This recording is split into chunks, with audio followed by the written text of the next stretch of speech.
Hi అండి అందరికీ welcome to Srinilu blogs. ఎలా ఉన్నారు? అందరూ బాగున్నారా? నేనైతే చాలా బాగున్నాను. మీరు ఎలా ఉన్నారో కామెంట్ సెక్షన్లో కామెంట్ అయితే చేయండి. ఈరోజు రెసిపీ వచ్చేసి పాల తాలికల పాయసం అయితే చేస్తున్నాను. ఈ రెసిపీని నేను ఈ రోజే కాదు చాలా రోజుల నుంచి అయితే చేయాలనుకుంటున్నాను. ఈ రెసిపీని ఎప్పుడు ప్రిపేర్ చేద్దాం అనుకున్నా కానీ ఏదో ఒక వర్క్లో బిజీగా ఉండి చేయలేకపోతున్నాను.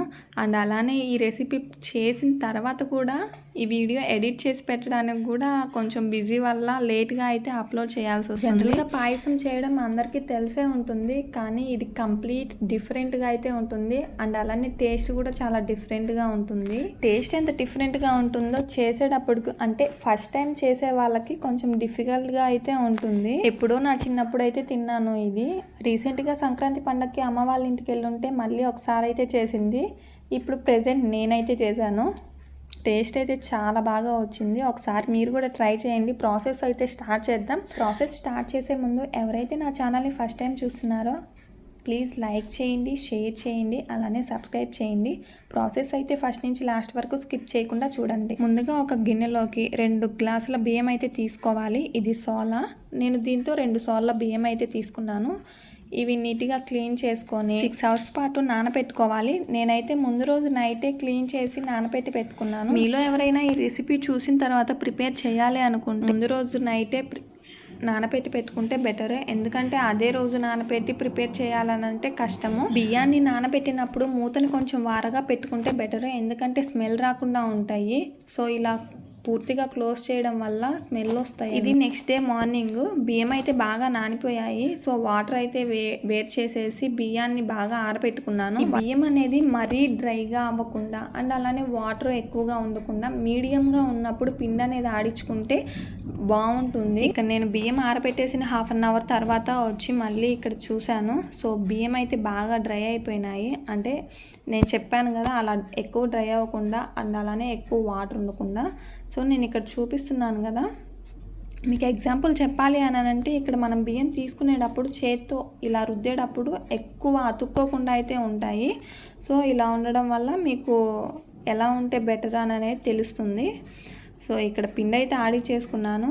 ఇదే కాదు ఇంకా ఎక్కువ పిండి అయితే వచ్చింది. ఇలా పిండిని ఎక్కువ ఉన్నప్పుడు వేస్ట్ కాకుండా ఉండడానికి మనము జల్లి పట్టేసి ఒక 1 అవర్ పాటు ఎండలో పెట్టేసి ఏదన్నా బాక్స్లో స్టోర్ చేసుకొని ఫ్రిడ్జ్లో పెట్టుకుంటే మనం ఎప్పుడు కావాలంటే అప్పుడు యూజ్ చేసుకోవచ్చు. ఇప్పుడు పాయసం ప్రిపేర్ చేయడానికి కావాల్సినంత పిండి అయితే నేను తీసుకున్నాను. ఆ పిండిని కలుపుకోవడానికి స్వీట్ వాటర్ అయితే కావాలి. నేనైతే బెల్లం యూజ్ చేస్తున్నాను. కొంచెం బెల్లం తీసుకొని అంటే పిండి కలుపుకోవడానికి తగినంత బెల్లం అయితే తీసుకొని కొన్ని వాటర్ వేసి మరిగించుకొని ఆ వాటర్ని అయితే పిండిలో వేసి కలుపుకోవాలి. సో దానికోసం ప్రిపేర్ చేస్తున్నాను. ఇప్పుడు కొంచెం బెల్లం అయితే తీసుకొని ఒక టీ గ్లాస్ అన్ని వాటర్ పోసి కొంచెం బెల్లం కరిగేంత వరకు అయితే వేడి చేసుకున్నాను.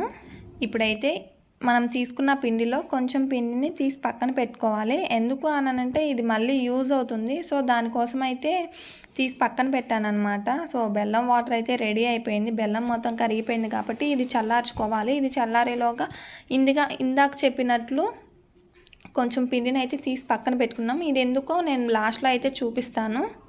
సో నేను ఈ పిండిని అయితే కొంచెం తీసి పక్కన పెట్టేస్తున్నాను. ఇప్పుడు వాటర్ అయితే చల్లారిపోయినాయి. ఇప్పుడు పిండిలో కలిపేసుకుందాము. సో వాటర్ని కొంచెం కొంచెం వేసుకొని అయితే కలుపుకోవాలి. ఒకేసారి కలుపుకుంటే మరీ పలచగా అయిపోతుంది. పిండిని అయితే పలచగా కలుపుకోకూడదు. మనం చపాతీ పిండిని ఎలా అయితే కలుపుకుంటామో సో సేమ్ అదే ప్రాసెస్లో అయితే కలుపుకోవాలి. ఎక్కువ పోయడం వల్ల స్వీట్ కాబట్టి ఎక్కువ పలచగా అయిపోతుంది. చూసుకొని కలుపుకుంటూ ఉండాలి. నేను ముందుగా చెప్పాను కదా చపాతీ పిండిలాగా అయితే కలుపుకోవాలి అని చెప్పి. సో ఇక్కడ ఫైనల్గా అయితే అయిపోయింది ముద్దలాగా చేసేసుకోవడము. ఇలా కలుపుకున్న పిండిని పక్కన పెట్టేసుకుందాం. ఇప్పుడు ఒక గిన్నెలోకి తగినన్ని వాటర్ అయితే తీసుకోవాలి. ఎగ్జాంపుల్ ఏంటి అని అంటే మీరు ఎంత క్వాంటిటీలో చేయాలి అనుకుంటున్నారో పాయసాన్ని దానికంటే ఒక గ్లాసు తక్కువ వాటర్ అయితే తీసుకోండి. సో ఇప్పుడు గ్యాస్ ఆన్ చేసి వాటర్ అయితే పెట్టేసుకున్నాము. ఇప్పుడు ముందుగా మనం ప్రిపేర్ చేసి పెట్టుకున్న పిండిని చిన్ని ముద్దలుగా కట్ చేసుకొని వాటిని నేను చూపించిన షేప్లో అయితే చేసుకోవాలి. సో వీటినే పాల తాలికలు అని అంటారు. మేమైతే పాల తాలికలు అంటాము. మీ ఊర్లో ఏమంటారో కామెంట్ చేయండి. అండ్ అలానే ఎక్కడి నుంచి కామెంట్ చేస్తున్నారో ఆ ఊరి పేరైతే కామెంట్ చేయండి. ఇంతకుముందు ఈ పిండిని ఇలా తాలికలుగా చేసుకోవాలంటే చేత్తోనే చేసేవాళ్ళు. ఇప్పుడైతే దీనికంటూ ఒక సపరేట్గా ఒక ప్లేట్ అనేది అంటే గంటిలాగా అయితే వచ్చింది. దాని మీద ఈ పిండి వేసి చేత్తో అదుముతూ ఉంటే బూందీ ఎలా ప్రిపేర్ చేస్తారో తెలుసు కదా, అదే బుడ్డి కారాలు అని అంటారు కదా. సో వాటిని వాటిని చేసినట్టే వీటిని కూడా ఆ ప్లేట్ పైన వేసేసి పిండిని గట్టిగా అదుముతూ ఉంటే తాలికలుగా అనేది వాటర్లో పడిపోతుంది. సో డైరెక్ట్గా వాటర్లో అయినా వేసుకోవచ్చు, ఇలా సపరేట్గా ప్లేట్లో అయినా వేసుకోవచ్చు. సో ప్రెజెంట్ అయితే మన దగ్గర అది లేదు కాబట్టి నేనైతే చేతులతోనే చేస్తున్నాను. ఇవి చిన్నప్పుడు చేసేటప్పుడు మా అమ్మ పక్కనే ఉండి నేను కూడా చేస్తానని చెప్పి అల్లరి చేసేవాళ్ళం మేమైతే. సో చిన్నప్పటి జ్ఞాపకాలన్నీ గుర్తొస్తున్నాయి నాకు ఇవి చేస్తూ ఉంటే. ఇవి చేసేటప్పుడు నేనే కాదు, నాతో పాటు నా పిల్లలు కూడా వచ్చి నేను చేస్తా అని అంటూ ఉన్నారు. So I'm feeling so happy. నేనైతే ముందుగానే చెప్పాను కదా, పాయసం టేస్ట్ అయితే డిఫరెంట్గా ఉంటుంది అండ్ అలానే చేసేటప్పుడు డిఫికల్ట్గా కూడా ఉంటుంది అని చెప్పి. సో డిఫికల్ట్ అంటే ఇది ఒక్కటి చేయడమే, అంటే ఇలా తాలికలు చేసేటప్పుడు మాత్రమే కొంచెం డిఫికల్ట్ అనిపిస్తుంది. ఓపిక్గా కూర్చొని చేసుకోవాలి. సో ఇప్పుడంతా ఎక్కువ శ్రమ కూడా అవసరం లేకుండా ప్లేట్స్ కూడా వచ్చేసినాయి. ఎవరికన్నా అవైలబుల్గా ఉంటే దాంతో చేసేసుకోవచ్చు. ఇక్కడ నేను చూపిస్తున్నాను కదా, సేమ్ అంతే పొడవైతే చేసుకోవాలి. ఎందుకంటే మళ్ళీ వాటర్లో వేసిన తర్వాత గరిటతో కలిపెట్టేటప్పుడు ఎక్కువైతే తునిగిపోతాయి. సో ఎక్కువ శాతం పొడుగ్గా ఉంటేనే బెటర్. సో ప్రాసెస్ చేసేటప్పుడు కూడా ఏమి కొంచెం నలిగిపోకుండా అయితే ఉంటుంది. నేను చూపిస్తున్నాను కదా, నా పిల్లలు కూడా చేశారు అని చెప్పి. సో వాళ్ళు కూడా అయితే అలా ఉంటలుగా డిఫరెంట్ షేప్స్ అయితే చేశారు. చిన్నప్పుడు మేము కూడా అయితే అంతే. చిన్నప్పుడు మా అమ్మ పక్కన కూర్చొని మేము చేస్తాం అని చెప్పి అయితే చేసేవాళ్ళము. ఇప్పుడైతే అవన్నీ వాటర్లో వేసేసుకోవాలి. వేసిన వెమ్మటనే అయితే కలపెట్టకూడదు, ఎందుకంటే అవి వేసిన వెమ్మటనే కలపెట్టడం వల్ల తునిగిపోతాయి అన్నమాట. సో ఇవి మూత పెట్టేసుకొని కొంచెం సేపు ఉడికించుకోవాలి. ఇవి ఉడకడానికి కొంచెం ఒక 10 minutes టైం అయితే పడుతుంది. సో ఇప్పుడు మూత అయితే ఓపెన్ చేసి చూశాను, ఇక్కడ ఉడికిపోయినాయి. కొంచెం చిన్నగా అయితే కలుపుతున్నాను, ఎందుకనంటే ఒకవేళ ఉడకకుండా ఉంటే అన్నీ తునిగిపోతాయి కదా. ఇప్పుడు ఒకదానికి ఒకటి అతుక్కోకుండా మనం దగ్గరే ఉండి కలుపుకుంటూ ఉండాలి, లేకుంటే అంతా ఉంటలు గట్టిపోతుంది. సో దీనికి సరిపడా స్వీట్ అయితే మనం వేసుకుందాము. నేనైతే బెల్లం వేసుకుంటున్నాను కదా. సో దీన్ని ఇప్పుడు మెత్తగా పౌడర్లా అయితే చేసుకోవాలి. ఈ పౌడర్ని అంతా ముందుగా మనం ప్రిపేర్ చేసుకున్న దాంట్లో అయితే వేసేసుకుందాము. వేసుకొని దగ్గరే ఉండి కలుపుకుంటూ ఉండాలి. ఇక్కడ మీరు గమనించినట్లయితే నేను గరిటతో తీసి చూపిస్తాను, ఒక్కొక్కటి వేరువేరుగా అయితే వచ్చేసింది. సో ఇప్పుడు దీంట్లో ఆ పౌడర్ని అయితే వేసేసుకొని దగ్గరే ఉండి కలుపుకుంటూ ఉంటామని చెప్పాను కదా. సో ఇలా అయితే నేను తగినంత వేసేసుకున్నాను. కొంచెం తీపి ఎక్కువగానే వేసుకోవాలి, ఎందుకంటే మళ్ళీ దీంట్లో కొంచెం పాలు పోస్తాము. అందుగా పక్కన తీసి పెట్టుకున్న పిండిలో కూడా వాటర్ కలిపి దాంట్లో పోసేసుకుంటాము. సో అందుకోసం అని చెప్పి కొంచెం స్వీట్ ఎక్కువగానే పడుతుంది. ఇప్పుడు బెల్లం వేసిన తర్వాత దగ్గరుండి బాగా కలుపుకుంటూ ఉండాలి, అంటే అవి అంతా ఉంటలు కట్టకుండా అండ్ అలానే బెల్లం అంతా గడ్డలు ఒక దగ్గరే ఉండకుండా కలుపుకుంటూ ఉండాలి. సో ఇప్పుడైతే కొంచెం సేపు మూత పెట్టి ఉడికించేసుకుందాము. ఇంకోటి ఏంటి అని అంటే దీనికి ఖచ్చితంగా చిక్కటి పాలు అయితే ఉండాలి, వాటర్గా ఉంటే అయితే బాగుండదు. సో నేనైతే ఈ పాలను అయితే ముందుగా వేడి చేసి పెట్టుకుంటున్నాను.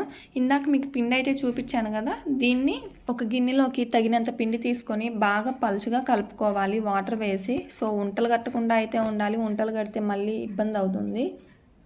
సో నేను చూపించాను కదా, ఇక్కడ ఈ విధంగా అయితే కలిపేసి ఇలా ప్రిపేర్ చేసి పెట్టుకున్న బియ్యపు పిండి వాటర్ని అంతా పాయసంలో వేసుకుంటూ కలుపుకుంటూ ఉండాలి. సో ఇలా కలపకుండా ఉంటే ఎమ్మటనే చిక్కపడిపోతుంది. బియ్యపు పిండి వాటర్ని వేసిన 2 minutes తర్వాత మనం ముందుగా కాచి పెట్టుకున్న పాలనైతే వేసి కలుపుకోవాలి.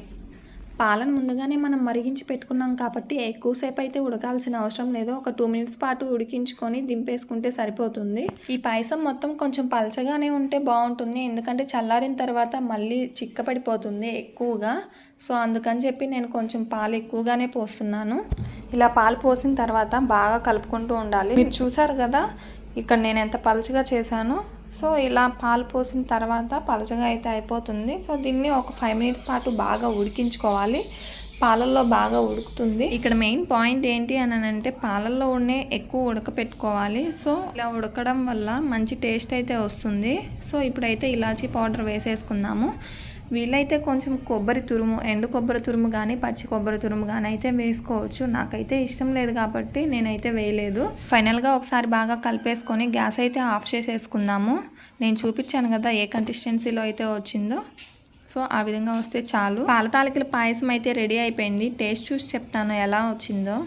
నేనైతే ఇదే ఇంట్లో ఫస్ట్ టైం చేయడము, ఎప్పుడు చేయలేదు. జనరల్గా నేను సేమియా పాయసమే ఎక్కువ చేస్తూ ఉంటాను, మా పిల్లలు అదే ఎక్కువ ఇష్టంగా తింటారు. ఫస్ట్ టైం చేశాను కదా, అండ్ అలానే వాళ్ళు కూడా పక్కనే ఉన్నారు హాలిడే కాబట్టి. సో నాకు వేసి నేను టేస్ట్ చూసి చెప్తాను వీడియోలో అని చెప్పి అంటున్నారు పక్క నుండి. టేస్ట్ అయితే చాలా సూపర్గా ఉంది. స్వీట్ ఇంకొంచెం ఎక్స్ట్రా వేసుంటే బాగుండు అనిపిస్తుంది, కానీ స్వీట్ తినే వాళ్ళకైతే సరిపోతుంది, కానీ స్వీట్ ఎక్కువ తినే వాళ్ళకైతే మాత్రం సరిపోదు. ఈ పాలతాలికల పాయసం చేయడం కష్టమైనా తినడం ఇష్టంగా తింటారు. డెఫినెట్గా ఒకసారి అయితే ట్రై చేయండి, డిఫరెంట్ టేస్ట్ అయితే ఉంటుంది. ఫస్ట్ నుంచి లాస్ట్ వరకు వీడియోని స్కిప్ చేయకుండా చూడండి, ప్రాసెస్ అనేది నీట్గా అర్థమవుతుంది. అండ్ అలానే నా వీడియోని ఎవరైతే ఫస్ట్ టైం చూస్తున్నారో లైక్ చేసి, షేర్ చేసి, సబ్స్క్రైబ్ చేయండి. నెక్స్ట్ రెసిపీతో మళ్ళీ కలుద్దాం. Bye, thanks for watching.